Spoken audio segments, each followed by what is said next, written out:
मेरा नाम आर्या राज है। मैं खगड़िया ज़िले के गोगरी प्रखंड की निवासी हूँ। मेरा गांव बरेटा हुआ। मैंने अपना 10th कृष्णा निकेतन से किया है। फिर उसके बाद मैंने अपना 12th नोटर डेम अकेडमी से किया है। पटना वुमेंस कॉलेज से मैंने इकोनॉमिक्स ऑनर्स किया है। उसके बाद एमए मैंने जेएनयू से किया। जब मैं एमए जेएनयू से कर रही थी तो उसमें फाइनल ईयर में मेरा नेट भी हो गया था और मैंने जेआरएफ भी किया है। वैसे मेरी स्कूलिंग 1 to 7th जो है अपने गांव में ही हुई थी। अभी इस 64th बीपीएससी में मेरा 11वां रैंक है। वैसे मैं महिला वर्ग में प्रथम स्थान पर हूँ। मैंने 63rd बीपीएससी भी दिया था और चूँकि मैंने केवल एक ही एसडीसी के लिए अपना सीट दिया था, इस कारण से मेरा उस समय चयन नहीं हो पाया था। ये अलग बात है कि मेरा अभी मेरा 615 मार्क्स है और लास्ट टाइम भी 610 था, लेकिन मुझे केवल एसडीसी चाहिए था, तो इस जो मुझे लास्ट टाइम नहीं मिल पाया था। मैं अपने एजुकेशन बैकग्राउंड में अपना हमेशा से ही आर्ट्स रखी थी। 12th में भी मेरा आर्ट्स था क्योंकि मुझे सिविल सर्विसेज के लिए प्रिपेयर करना था। घर में भी ऐसा ही माहौल था, तो रिजल्ट में ऑब्वियसली किसी एक लोग का योगदान नहीं होता है। घर में मम्मी पापा भाई बहन के साथ साथ सभी लोग, फ्रेंड्स टीचर्स जो है वो हमेशा कोऑपरेटिव रहे हैं और ऑब्वियसली ईश्वर का आशीर्वाद हमेशा ही साथ रहा था। बेसिकली हम यहाँ अभी बीपीएससी का जो 3 मुख्य चरण होता है उसके बारे में स्पेसिफिकली हम लोग यहाँ पढ़ाई कर बताएंगे। कैसे कैसे मैंने क्या क्या स्ट्रैटेजी फॉलो किया था ताकि ये अभी जो अब आपको एग्ज़ाम होने वाला है उसमें हेल्पफुल हो। अभी आपको 65th का जिनका मेंस हो चुका है उनका इंटरव्यू होने वाला है और 66th का भी मेंस होने वाला है, तो एक ओवरऑल तीनों ही स्टेज का हम बात करेंगे। ऑप्शनल की भी मैं बात करूँगी। इकोनॉमिक्स मेरा ऑप्शनल था, तो इकोनॉमिक्स के बारे में हम एक स्पेसिफिकली अलग वीडियो बनाना चाहते हैं क्योंकि सभी लोगों का ऑप्शनल इकोनॉमिक्स नहीं होता है। तो सबसे पहले तो हम प्रीलिम्स की बात करते हैं कि पीटी जो होता है वो हमको 150 मार्क्स का होता है, जो कि हमें 2 घंटे में देना होता है। और हमारे यहाँ बिहार के पीटी की 2 इम्पॉर्टेंट खासियत है कि आपको यहाँ नेगेटिव मार्किंग नहीं है और सीसेट काइंड ऑफ थिंग यहाँ नहीं है, जो कि अधिकतर सिविल सर्विसेज परीक्षा में भी होती है और यूपीएससी में भी होती है। तो इसीलिए आपको ये प्लस पॉइंट है, तो ये चीज़ को आपको हमेशा ध्यान रखना है। बेसिक्स जो होते हैं वो अधिकतर मैंने अपनी एनसीईआरटी से कवर की थी और हम ये चीज़ आपको क्लियर कर देना चाहते हैं कि बहुत सारे स्टूडेंट्स को ये डाउट होता है कि एनसीईआरटी पढ़ना है कि नहीं पढ़ना है। तो अगर आपको लगता है कि आपका बेसिक्स कवर्ड है तो उस केस में जो आप एनसीईआरटी के मतलब अंडर 10 वाले पार्ट को स्किप कर सकते हैं, लेकिन 11-12 फिर भी आप ज़रूर एक बार पढ़ें। लेकिन अगर आपको एकदम स्क्रैच से स्टार्ट करना है कि कुछ भी नहीं पता है, तो उस केस में आप एनसीईआरटी एटलीस्ट 6th से ज़रूर पढ़ें, सारे सब्जेक्ट्स के, चाहे वो हिस्ट्री हो, पॉलिटी हो, ज्योग्राफी हो, इकोनॉमिक्स हो, सारी चीज़ को पढ़ें। क्योंकि अभी इवन पीटी में भी आपको जो है एक 5th चॉइस होता है, none of the above and more than one. उस केस में अगर आपका कॉन्सेप्ट क्लियर नहीं रहेगा तो आपका आंसर गलत हो सकता है। इसीलिए है कि पीटी के लिए मतलब एग्ज़ाम के इवन स्टार्ट होने से पहले ही आपको एनसीईआरटी अच्छे से कवर कर लेना है। आपकी स्ट्रेंथ अगर है कि एनसीईआरटी आपको कवर्ड है तो आपको वहाँ से शुरू करने की ज़रूरत नहीं है। एग्ज़ाम्स की बेसिक्स चीज़ें जैसे हैं कि जो है आपको शुरू करने से ही पहले कि जो भी पास्ट ईयर पेपर्स हैं कम से कम 5 से 6 साल, उसको जो है आप ज़रूर देख लीजिए। उससे एक पता चलेगा कि आपको एग्ज़ाम में क्या आता है। सिलेबस भी आप देख सकते हैं, तो सिलेबस में बहुत ज़्यादा कॉन्क्रीटली नहीं दिया रहता है, तो वो जो है आपको क्वेश्चन पेपर से पता चल जाएगा कि अच्छा ये है और ये है। और आप जो है टेस्ट जो है बहुत ज़्यादा बनाइए पीटी के लिए, क्योंकि कम से कम जैसे कि 100 सेट तो बना ही लीजिए। उससे क्या होगा कि बार बार आप करते हैं तो आपको पता चलता है कि आप क्या गलत किए हैं, क्या सही किए हैं। आप कोचिंग इंस्टीट्यूट से भी जो है मदद ले सकते हैं, या फिर मटेरियल अब मार्केट में है तो वो भी मदद ले सकते हैं कि उससे भी जो है आप कर सकते हैं। कोई भी कोचिंग इंस्टीट्यूट मतलब ज्वाइन कर सकते हैं अगर आप चाहते हैं तो। हम कहीं भी लाइक ज्वाइन नहीं किए थे, लेकिन मटेरियल्स हम सभी का लेकर के घर में पढ़ लिया करते थे। जैसे कि आपको यहाँ पर मतलब पटना में भी पार्श्वनाथ सर का है, उसके अलावा आस्था आईएएस करके एक है जिसका कि मैं लेकर के मेंस में प्रैक्टिस की थी और पीटी का भी कुछ प्रैक्टिस मैंने किया था। पीटी में जो है आपको बेसिक्स में हिस्ट्री की वही 12th एनसीईआरटीज होती है, और पॉलिटी में आपको लक्ष्मीकांत होता है, परीक्षा मंथन भी आप पढ़ सकते हैं। तो ये करने का मतलब है कि एक बेसिक चीज़ जो है आप जो है बहुत इसको देख सकते हैं कि क्या क्या है, कैसे पढ़ सकते हैं।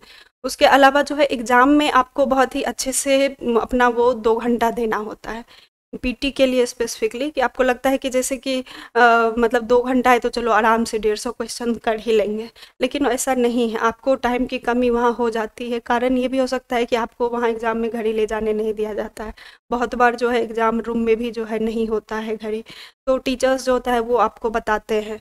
इस कारण से है कि और उसके अलावा आपको जो भरना हो तो ओएमआर वो भी आप सही से भरें, ताकि रोल नंबर अगर गलत हो जाए तो फिर बनाने का क्या फ़ायदा। तो आपको ओएमआर को अच्छे से भरना है, और ओएमआर जो दोनों तरफ भरना होता है, आगे भी पीछे भी। आप इंस्ट्रक्शन पढ़ लीजिए और भरिए उस अकॉर्डिंग। उसके अलावा जो है आप पीटी में मतलब जैसे जनरली मैं करती थी कि 150 क्वेश्चंस होते हैं, तो मैं 1 घंटे में जो है सभी को मतलब कवर कर लेती थी, और क्रॉस और टिक करते जाती थी कि हाँ ये आंसर होगा, ये आंसर नहीं होगा। उसके बाद 1 घंटे में होने के बाद जनरली 15 से 20 मिनट में उसको रंगती थी, और 15 से 20 मिनट में वैसे क्वेश्चन रंगती थी जिसको कि मुझे नहीं आता है। कहने का मतलब ओवरऑल 15 से 20 मिनट आपको जो है लग जाता है वो भरने के लिए, मतलब चूँकि 150 रंगना है आपको, तो समय तो वो लेता ही है। फिर उसके बाद जो है आप आधा घंटा जनरली मैं मैथ्स के लिए सेव रखती थी, क्योंकि वहाँ 10 जो होता है वो मैथ्स के लिए होता है। तो अगर पीटी में देखा जाए तो ऑन एन एवरेज हिस्ट्री का क्वेश्चन जो है वो 30 to 35 होता है। पॉलिटी का क्वेश्चन जो है वो 20 से 25 होता है। ज्योग्राफी का क्वेश्चन देखा जाए तो वो 10 से 15 होता है। अगर इकोनॉमिक्स देखा जाए तो वो बहुत ही कम होते हैं, कहने का मतलब 5 से 10 होते हैं। साइंस देखा जाए तो वो 25 से 30 होते हैं। करंट अफेयर देखा जाए तो वो भी लगभग 25 से 30 होते हैं। इस तरह एक ओवरऑल कवरेज जो होता है वो होता है। आपको पीटी के लिए अगर करंट अफेयर चाहिए तो मैं जनरली केबीसी नैनो की एक बुक आती है उससे मैं देखा करती थी। उसके अलावा है कि इस पीटी के भी ऑब्जेक्टिव्स आते हैं, उसको आप देख सकते हैं। तो ये ओवरऑल एक प्रीलिम्स के लिए स्ट्रैटेजी होती है। आप बहुत सारा टेस्ट पेपर दें तभी जाकर के आप इसको क्लियर कर सकते हैं। सेकेंड स्टेज जो होता है वो मेंस है, उसके बारे में हम बात करेंगे। मेंस जो होता है वो कुल आपको 1000 का होता है, जिसमें कि 100 होता है हिंदी का, जिसमें कि आपको केवल क्वालिफाई करना होता है। हिंदी में आपको जो है वो एक बुक थी वसुदेव नंदन पंत की, वो बुक मैं पढ़ती हूँ और उससे इनफैक्ट हम क्वेश्चंस भी देखें कि आते भी हैं, तो इसीलिए उसको मैं प्रेफर करती थी हिंदी के लिए। उसके बाद GS1 होता है, जिसमें कि आपको 3 सेक्शंस होते हैं।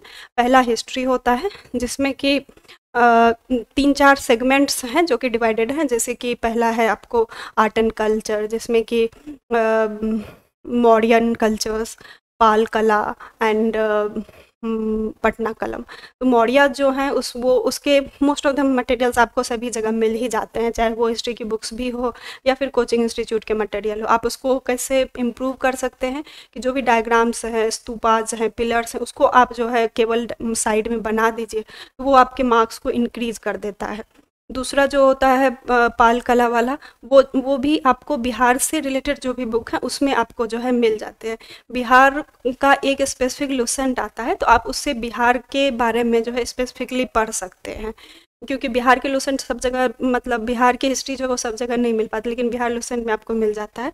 उसके अलावा जो है पटना कलम से हम के लिए हम राज्यसभा टीवी का एक अच्छा सा 30 मिनट का वीडियो है, वो हम देखे थे, तो वो बहुत ही यूज़फुल लगा था, क्योंकि पटना कलम का बहुत ज़्यादा मटेरियल मिल नहीं पा रहा था हमको। वो बहुत ही इंपॉर्टेंट सोर्स है, उससे आप उसको कवर कर लीजिए। फिर उसके बाद आपका आंदोलन होता है, जिस आंदोलन में आपको 1857 आंदोलन है, संताल मुंडा विद्रोह है, फिर आपको चंपारण सत्याग्रह है, कभी कभी असहयोग आंदोलन भी आ जाता है, और क्विट इंडिया मूवमेंट जो है ये भी आ जाता है। इस सब में से एक क्वेश्चन आपको आ जाता है, और एक क्वेश्चन जो होता है वो जनरली हम पर्सनालिटीज़ वाला किया करते थे, तो उसमें गांधी जी हैं, नेहरू हैं और टैगोर हैं, इनके बारे में। तो ऑब्वियसली स्पेसिफिकली गांधी जी को तो आप अच्छे से बना ही लीजिए। लेकिन अभी क्या है कि हम देखें हैं कि मतलब इंडिया बिहार के अदर पर्सनालिटी जैसे कि राजेंद्र बाबू हैं, जयप्रकाश नारायण हैं, इनके बारे में भी पूछा जाने लगा है, तो आप इसके बारे में भी कवर अप कर लीजिए। कहने का मतलब कि मेंस में भी आपको जो है पास्ट ईयर पेपर्स को देखना तो बहुत ही ज़्यादा ज़रूरी है। क्योंकि उसी से रेफरेंस आपको पता चलता है कि आप क्या क्या आप लिख सकते हैं। आपको हिस्ट्री में 6 क्वेश्चन आते हैं, 5 से 6 आते हैं, कभी 5 कभी 6, जिसमें से आपको 3 क्वेश्चन करना होता है।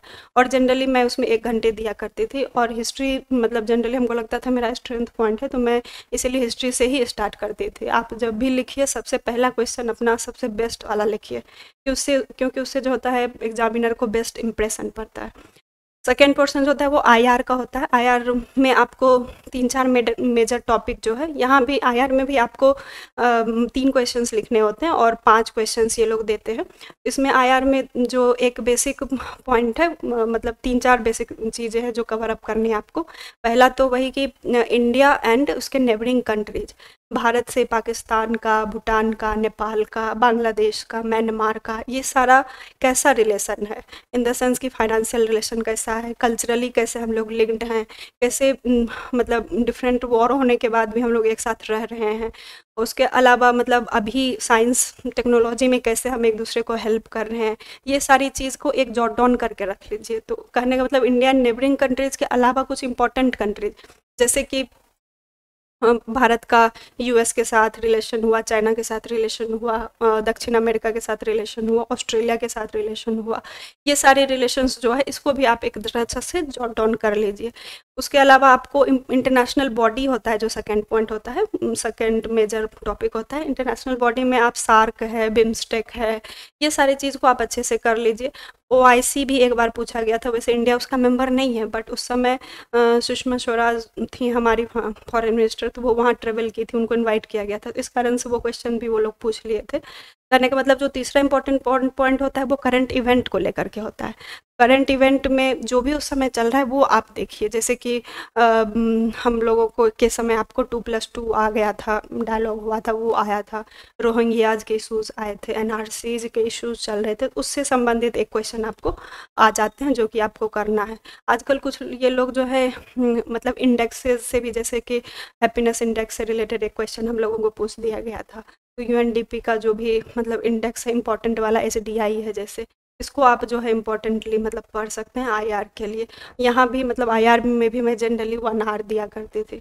थर्ड जो इम्पोर्टेंट चीज़ है वो है डेटा इंटरप्रिटेशन। जो भी साइंस बैकग्राउंड के हैं उन लोगों को यहाँ पर ज़्यादा दिक्कत नहीं होती है, लेकिन जो हम जैसे आर्ट्स के बच्चे होते हैं उन्हें थोड़ा दिक्कत होता है, तो आपको उसमें वही करना है कि आपको प्रैक्टिस करना है। सबसे पहले तो आप पास्ट ईयर पेपर्स है उसको प्रैक्टिस कीजिए, उसके बाद जा कर के आप जो भी एग्ज़ाम में आते हैं उसके कोचिंग मटेरियल्स हैं उसको जो है आप एक बार ज़रूर कवर अप कर लीजिए। डेटा इंटरप्रिटेशन को सॉल्व करने का वही मात्रक है कि बार बार प्रैक्टिस करना और गिवन समय में प्रैक्टिस करना। वहाँ जो है आपको अगर नहीं प्रैक्टिस किए रहिएगा तो वहाँ बहुत ज़्यादा ही मतलब टाइम का कमी हो जाता है। आप मतलब जैसे कि कुछ क्वेश्चंस हैं कि हमेशा आते हैं, जैसे पाई चार्ट से संबंधित एक क्वेश्चन है वो आ जाता है, बार ग्राफ से आ जाता है, और एक है सेक्स रेशियो से संबंधित क्वेश्चन वो आ जाता है। अगर आप इसको कवर अप किए रहिएगा तो फिर आपको कभी भी मतलब डेटा इंटरप्रिटेशन में दिक्कत नहीं होगा। मतलब जहाँ तक हम दिए 2 बार मेंस दिए हैं, तो और हम दोनों में क्वालिफाइड रहे हैं, तो हमको जैसा लगता है कि शायद स्टेप मार्किंग भी होती है। मतलब सीडीपीयू के एग्ज़ाम में मेरा एब्सोल्युटली 210 मार्क्स था, तो वहाँ मेरा दोनों ही सही था डेटा इंटरप्रिटेशन वाला। लेकिन यहाँ मुझे लगता है कि एक शायद मेरा मतलब आंसर निकालने में केवल रॉन्ग हो गया था, तो लगता है कि वो लोग स्टेप मार्किंग भी ज़रूर करते हैं, तो इसीलिए है कि स्टेप मार्किंग होगी। आप अच्छे से मतलब बनाइए, और चूज़ करना बहुत इंपॉर्टेंट होता है। डेटा इंटरप्रिटेशन के लिए वो लोग 4 क्वेश्चन देते हैं और उसमें 2 आपको चूज़ करना है, तो आप थोड़ा समय दे करके देख लीजिए कि हमको कौन सा करना है। तो इस तरह करके जो है पेपर 1 जो है ये कवर अप हो जाता है। आपको इसमें 36 पेज दिया हुआ है, तो 36 पेज को जनरली मैं तो कवर अप कर देती थी, बैक मतलब फर्स्ट टू बैक एकदम कंप्लीट मेरा हो जाया करता था। तो आप लोग भी अपनी स्ट्रैटेजी को उस तरह से कर सकते हैं, और उससे भी इम्पोर्टेंट है कि आप सारे क्वेश्चंस को अटेम्प्ट करें, कोई भी नहीं छोड़ें। तो ये जनरली पेपर 1 के लिए मेरी स्ट्रैटेजी थी। पेपर 2 जो है वहाँ भी 3 पार्ट होते हैं। 3 पार्ट में सबसे पहला जो होता है वो पॉलिटिकल साइंस का से रिलेटेड पार्ट होता है। उसमें भी मेजर 2 पार्ट है आपको, एक बेसिक्स है और एक है करंट से रिलेटेड। बेसिक्स जो होते हैं उसमें आपको कॉन्स्टिट्यूशन का जो भी इंपॉर्टेंट टॉपिक्स है, जैसे कि प्रीएम्बल है, फंडामेंटल राइट है, फंडामेंटल ड्यूटीज़ है, directive principle of state policies है, उसके अलावा गवर्नर्स के टॉपिक होते हैं, सेंटर स्टेट रिलेशन के टॉपिक होते हैं। ये सारी चीज़ जो है आपको बहुत ही अच्छे से कवर अप कर लेना है, क्योंकि इससे जो है वो क्वेश्चन किसी न किसी रूप में देते ही हैं। इलेक्शन कमीशन ऑफ इंडिया और इलेक्शन एंड इसके रिफॉर्म्स, क्या प्रॉब्लम है इंडिया में, बिहार में, ये सारी चीज़ों को पूछते हैं। बेसिक स्ट्रक्चर ऑफ कॉन्स्टिट्यूशन जो होता है, कॉन्स्टिट्यूशनलिज्म क्या होता है, ये सारी चीज़ें भी बहुत बार क्वेश्चंस में ये लोग पूछ चुके हैं। कहने का मतलब कि एटलीस्ट आपको जो ये पूछ चुके हैं पिछले 5 साल में, उसको तो आप ज़रूर लिख के एकदम तैयार कर लीजिए कि जो है ये एटलीस्ट एग्ज़ाम में ज़रूर ही आता है। और उसके अलावा जुडिशियल एक्टिविज़्म, जुडिशियल रिव्यू जो है ये भी इम्पॉर्टेंट टॉपिक रहा है, तो उसको आप कवर अप कर सकते हैं। और मान लीजिए अगर इसमें आप कोई भी, जैसे कि अब मान लीजिए इलेक्शन का क्वेश्चन रहता है कि इलेक्शन में प्रॉब्लम है, तो मान लीजिए कोई भी अगर आप डेटा देते हैं, एडीआर का डेटा दिए कि इतने परसेंट मतलब एमएलए करप्ट हैं, इतनी परसेंट वुमेन रिप्रेजेंटेटिव हैं हमारी एमएलए एमपी, ये सब अगर आप देते हैं तो आपका डेटा जो है, आंसर जो है बहुत अच्छा हो जाता है। आप कॉन्स्टिट्यूशन के आर्टिकल को याद रखिए, जो कि बहुत ही ज़्यादा इम्पॉर्टेंट और यूज़फुल होता है। तो इस तरह से जो है मतलब एक पॉलिटी का हो जाता है अच्छा सा प्रिपरेशन। फिर उसके बाद सेकेंड पोर्शन जो उसका है, उसमें आता है ज्योग्राफी और इकोनॉमिक्स। तो ज्योग्राफी और इकोनॉमिक्स में ज्योग्राफी के कोर क्वेश्चंस आजकल बहुत कम देते हैं ये लोग, लेकिन फिर भी ज्योग्राफी जो का एग्रीकल्चर पोर्शन है वो बहुत ही ज़्यादा ये लोग देते हैं कि एग्रीकल्चर आपको दोनों का, इंडिया का भी और बिहार का भी, हमेशा से अच्छे से प्रिपेयर करके रखना है कि एग्रीकल्चर क्या है, एग्रीकल्चर का प्रॉब्लम क्या है, एग्रीकल्चर में कितने परसेंटेज एम्प्लॉयमेंट है, जीडीपी में एग्रीकल्चर का क्या कंट्रीब्यूशन है, फीमेल का कितना एग्रीकल्चर में कंट्रीब्यूशन है। अगर एग्रीकल्चर का मतलब रिफॉर्म्स जैसे स्वामीनाथन कमेटी है, तो ये सारे क्या रिफॉर्म्स हैं, जब जब भी मतलब गवर्नमेंट कंट्रीब्यूट करती है एग्रीकल्चर में, तो हमारा मतलब एग्रीकल्चर का प्रोड्यूस बढ़ता है। हम लोग मानसून पे डिपेंडेंट है। कहने का मतलब एक ओवरऑल आइडिया एग्रीकल्चर का ज़रूर रखिए, ये हमेशा ही आपको काम आएगा। किसी भी पेपर को अगर आप लिखते हैं तो एग्रीकल्चर बहुत ही बड़ा सोर्स होता है। तो एग्रीकल्चर, उसके अलावा हमेशा आप ये पॉइंट में ध्यान रखिए कि आप बीपीएससी का एग्ज़ाम दे रहे हैं, तो बिहार का जो है उसमें जैसे कि हमेशा डालिए एग्जाम्पल, जैसे कि बिहार में जो है अभी एग्रीकल्चर पॉलिसीज़ बनाई जा रही है जो कि 3 स्टेजेस में है, तो उसको हमेशा कोट कीजिए कि मतलब एग्रीकल्चर से संबंधित अगर जहाँ भी आपको मौका लगे तो बिहार की उस पॉलिसी के बारे में, उस स्टेप्स के रिफॉर्म्स के बारे में लिख दीजिए। ये ज्योग्राफी के लिए एग्रीकल्चर एक बहुत ही अच्छा टॉपिक होता है। उसके अलावा पॉवर्टी, अनएम्प्लॉयमेंट जो होता है वो इकोनॉमिक्स में हमेशा पूछा जाता है, तो वहाँ भी आप डेटा जो है हमेशा से तैयार रखिए। ज्योग्राफी में आप मैप भी बना सकते हैं, अगर रिसोर्सेज ऑफ इंडिया या बिहार पूछ दिया तो आप जो है वहाँ बिहार के या इंडिया के मैप को भी बना सकते हैं। इवन जो पेपर 1 का आईआर है, अगर वहाँ पर भी आप मैप, अगर सार्क पूछता है तो आप सार्क के ये सभी कंट्रीज़ को भी वहाँ पे मैप से बना सकते हैं, क्योंकि वहाँ एनफ पेज आपको रहता है। हर जगह जो है मतलब 4 से 5 जो पेज होता है वो एक क्वेश्चन के लिए होता है, तो आप जो है वो मैप से फिल कर दीजिए, आपका दोनों काम हो जाएगा, पेज भी भरेगा और मैप भी रिप्रेजेंटेटिव होगा। जो एग्जामिनर होते हैं वो एक एक पॉइंट को नहीं पढ़ते हैं या पढ़ते होंगे, क्योंकि इतने सारे मतलब पेपर्स होते हैं, तो जब आप हाईलाइट कर देते हैं तो उनको पता चलता है कि अच्छे बच्चे को पता है, तो फिर उस अनुसार जो है मार्क्स आपका थोड़ा स्कोरिंग हो जाता है। उसके अलावा जो आईआर, ज्योग्राफी और इकोनॉमिक्स हम पढ़ रहे हैं, उसके बाद थर्ड वाला पोर्शन जो होता है उसमें आपको साइंस है बेसिकली पढ़ना। तो साइंस में जो है ये लोग एनर्जी से रिलेटेड क्वेश्चंस आजकल दे रहे हैं। कहने का मतलब कि सारे conventional, non conventional, renewable, non renewables जितने भी हैं, सोलर एनर्जी में इंडिया बहुत ही आगे मतलब लीडर के रूप में रहा है, सोलर अलायंस सब किया है, तो सोलर अलायंस ये सब के बारे में भी ये लोग कभी कभी पूछते हैं। और जितने भी एनर्जी हैं उसका क्या पॉजिटिव है, नेगेटिव है, इंडिया का रैंक कहाँ है, बिहार का क्या स्तर है, ये सारी चीज़ें एनर्जी के बारे में पूछा करते हैं।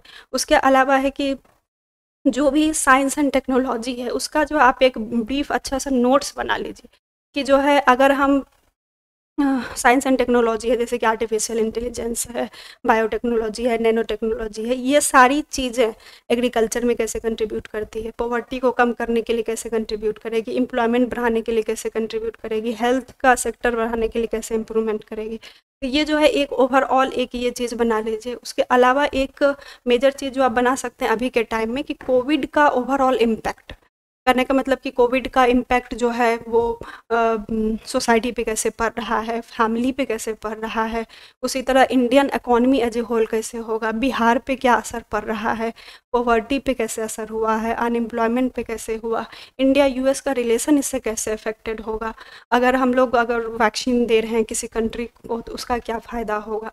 तो ये सारी चीज़ें जो है मतलब साइंस में भी ये आ जाता है। साइंस में इसके अलावा कुछ स्पेस टेक्नोलॉजी के से भी क्वेश्चंस पूछे जाते हैं कि कैसे इंडिया जो है वो मतलब स्पेस में किस रैंक पे है। इसरो जो है अब देख रहे हैं कि बहुत सारी चीज़ें को मतलब भेज रही है, जिस मतलब मंगलयान के साथ साथ अब जो है गगनयान की तैयारी हो रही है। तो ये सारी चीज़ों को भी जो है आपको मतलब पढ़ के रखना, और साइंस को पढ़ने वक्त हमेशा ये ध्यान रखना है कि साइंस जो है कैसे सोसाइटी को, बिहार को, इंडिया को कंट्रीब्यूट कर रही है। तो जब भी आप साइंस सोचिए तो इस तरह का पॉइंट ऑफ व्यू से हमेशा एग्जाम में क्वेश्चन आता है, और इस तरह से हम लोग जो है साइंस को जो है कवर अप करते हैं। और स्पेसिफिक क्वेश्चंस क्या हैं वो आप अपने पास्ट ईयर पेपर्स से देख लें तो उससे बहुत ही अच्छे से और पता चल जाता है। ये पेपर 2 हुआ जिसमें कि ओवरऑल होता है, इसमें भी 3 घंटे होते हैं। आपको जो पहला सेक्शन है पॉलिटी वाला उससे 3 करना होता है, सेकेंड वाला जो है वो आपको ज्योग्राफी इकोनॉमिक्स है उससे भी 3 करना होता है, थर्ड वाला आपको साइंस है उससे 2 करना होता है, तो यानी कि 8 क्वेश्चंस करने होते हैं। आपको 8 क्वेश्चंस होते हैं, 3 घंटा का समय होता है, 36 पेजेस होते हैं। इस तीनों चीज़ को ध्यान में रखते हुए आपको जो है लिखना होता है पेपर 2। तो ये ओवरऑल एक पेपर 2 हुआ। मात्र 2 ही जीएस के पेपर होते हैं। उसके बाद आपको इकोनॉमिक्स मतलब एक ऑप्शनल होता है जो कि मेरा इकोनॉमिक्स था। तो ऑप्शनल जो है यहाँ मतलब ये एक अलग से वीडियो मैं ऑप्शनल के लिए बनाऊंगी, क्योंकि ऑप्शनल जो है वो सभी लोगों का ऑप्शनल नहीं रहा है। उसके अलावा जो है हम चाहते हैं कि एक ओवरऑल चीज़ें मैं हम आपको बता देना चाहती हूँ कि क्या क्या परेशानियाँ होती है बच्चों को। जैसे कि जैसे मेरा खुद का प्रॉब्लम था कि मेरी हैंड राइटिंग खुद की उतनी अच्छी नहीं थी, तो मैं क्या करती थी कि हैंड राइटिंग को बड़े बड़े से लिखती, ताकि जो है टीचर्स को पता चले कि मेरी हैंड राइटिंग मेरी पता चल पाए कि मैं क्या लिखी हूँ। जो भी चीज़ें मैं आंसर स्टार्ट करती थी तो हमेशा फ्रेश पेज से स्टार्ट करती थी। जहाँ भी पॉसिबल होता था डायग्राम बनाते थे, जहाँ भी पॉसिबल होता था फ्लो चार्ट यूज करते थे। उसके अलावा मतलब कोई भी अगर अधिक से अधिक पॉइंट वाइज लिखने का मतलब प्रयास कीजिए, और पॉइंट्स को हाईलाइट कर कीजिए, इन द सेंस कि अंडरलाइन आप कर दीजिए। और हर क्वेश्चंस का जो है आप एक एटलीस्ट एक इंट्रोडक्शन ज़रूर दीजिए, उसके बाद उसको समझाना, और फिर उसके बाद फिर अंत में एक कंक्लूजन ज़रूर दीजिए।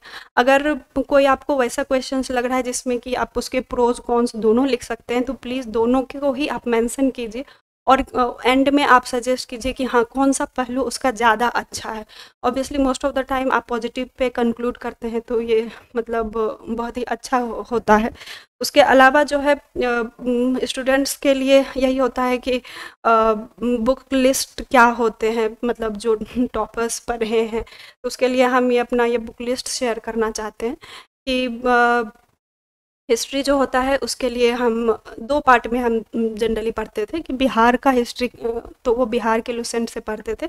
उसके अलावा ओवरऑल जो होता है वो लुसेंट से पढ़ सकते हैं आप। एक लुसेंट की बुक आती है जिसमें कि सारा ही रहता है। उसके अलावा बेसिक्स क्लियर करने के लिए आप एनसीईआरटीज़ पढ़िए, ओल्ड एनसीईआरटी, न्यू एनसीईआरटी। आप इम्तियाज़ अहमद भी रेफ़र कर सकते हैं मेंस के लिए।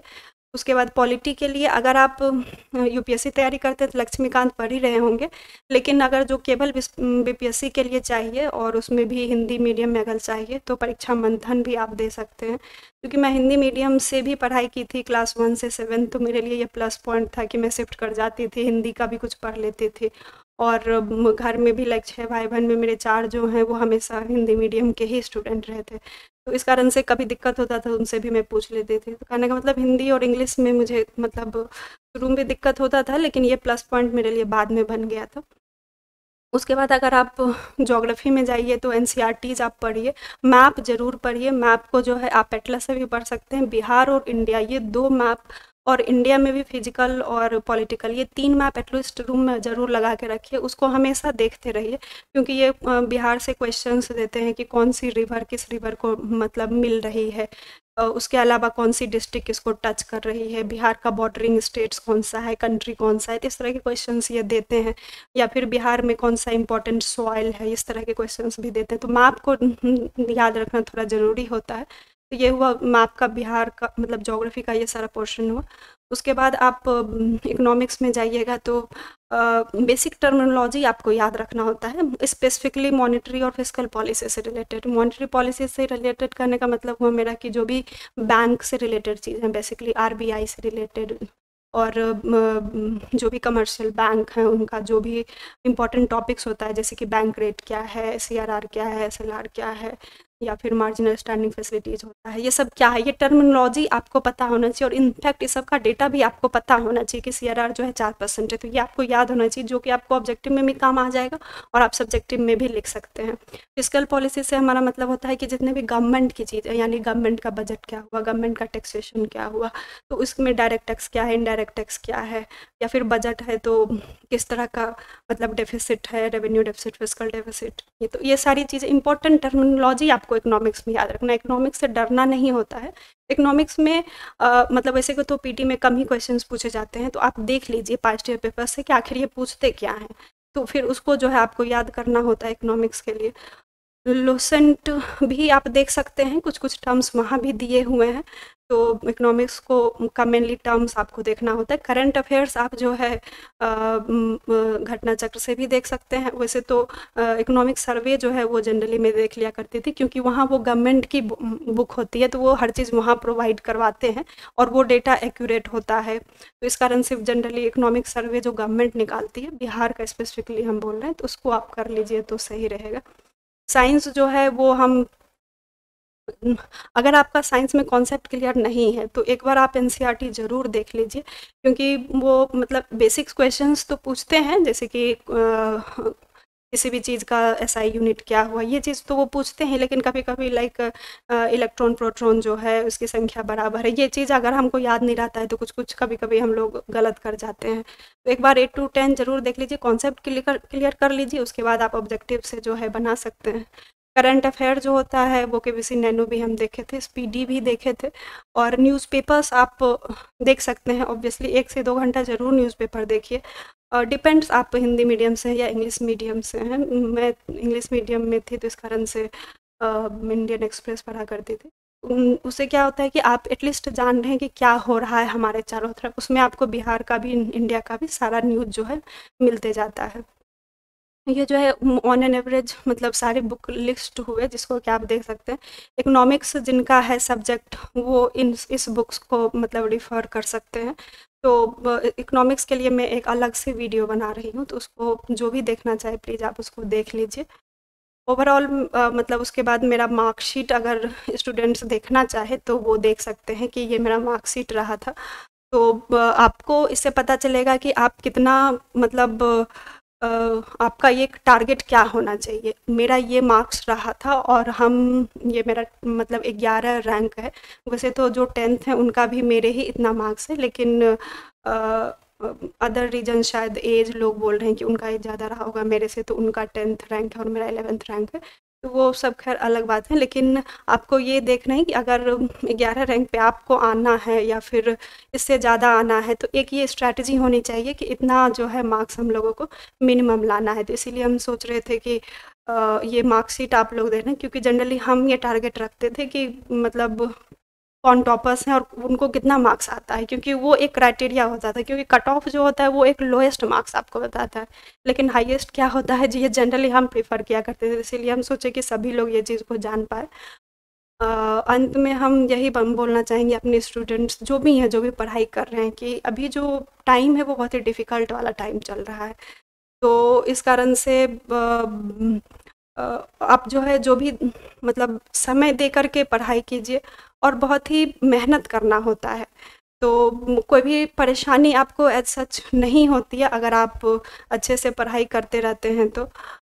वैसे यहाँ मेरा मार्क्स इंटरव्यू का 90 है। इंटरव्यू के लिए बस थोड़ा-सा हम बता दें, इंटरव्यू जो है वो बहुत ही कॉर्डियल हुआ था, उसमें इतनी ज़्यादा परेशानियाँ नहीं थी, क्योंकि मैं सीडीपीओ थी तो मोस्ट ऑफ द टॉपिक मेरा सीडीपीओ से कवर किया गया था, जैसे कि बेटी बचाओ और बेटी पढ़ाओ का जो है ये क्या है, क्या आप इस पे कैसे वर्क कर रही हैं, मिसिंग गर्ल चाइल्ड के केसेस क्या हैं, इस तरह के क्वेश्चंस, तुलनात्मक क्वेश्चन, जैसे कि स्वच्छ भारत अभियान, पोषण अभियान में क्या अंतर है, अगर आप इकोनॉमिस्ट हैं और आपको फंड दे दिया जाए तो आप किस पे कंट्रीब्यूट करेंगी?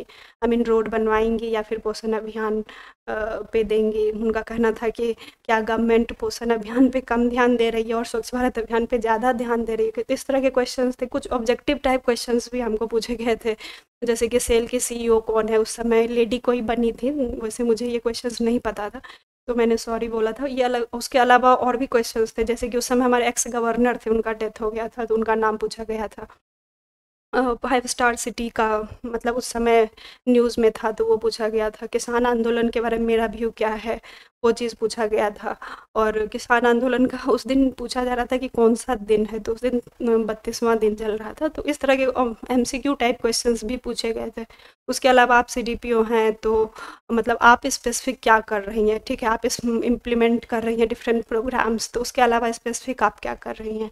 उसके बारे में पूछा गया। तो ओवरऑल इंटरव्यू मतलब मेरा अच्छा गया था। केवल फर्स्ट क्वेश्चन शायद वो जस्ट मैं एंटर की थी, तो इस कारण से थोड़ा मतलब डर गई थी।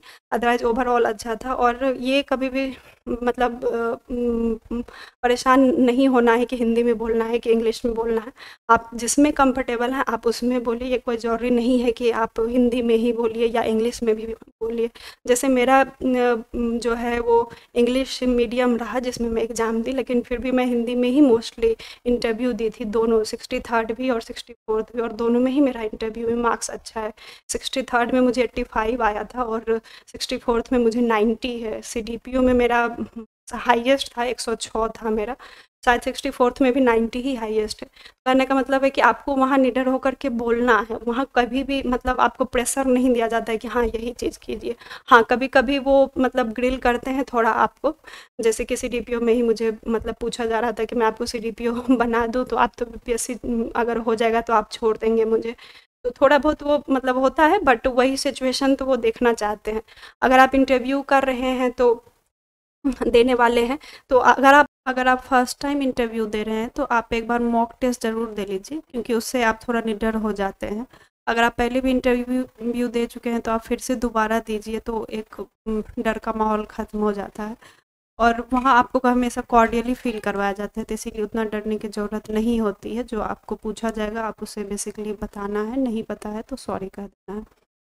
अंत में मैं स्टूडेंट जो भी अभी प्रिपेयर कर रहे हैं, चाहे वो बीपीएससी की तैयारी कर रहे हो, मेंस हो, इंटरव्यू हो, या फिर पीटी के लिए ही तैयारी करनी हो, उन सभी के लिए हम यही कहना चाहते हैं कि आप अपना 100% दें।